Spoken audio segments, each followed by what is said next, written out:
જામનગરના city B division police station વિસ્તારમાં આજરોજ એક ગંભીર ઇજાનો બનાવ બનેલો હતો, જેની વિગત મુજબ જે ભોગ બનનાર છે એ બેન ભાવનાબેન વાઇફ ઓફ ભાવેશભાઈ અશોકભાઈ ચૌહાણ, તેમને ગરદન તેમજ વાસાના ભાગમાં કોઈ તીક્ષ્ણ હથિયાર વડે ઈજા થયેલી બાબત પોલીસ સ્ટેશનને જાણ આવી હતી. જે બાબતમાં જે આ ભોગ બનનારના પતિ છે ભાવેશભાઈ અશોકભાઈ ચૌહાણ, તેમના દ્વારા ફરિયાદ આપવામાં આવેલી છે.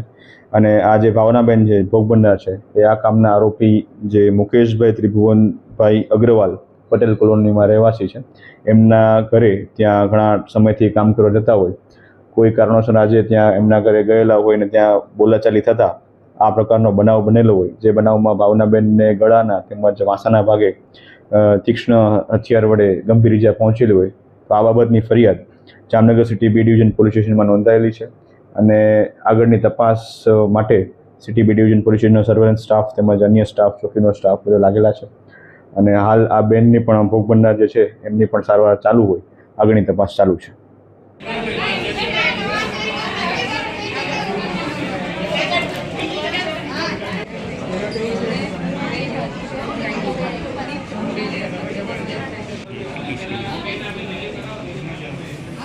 કેટલા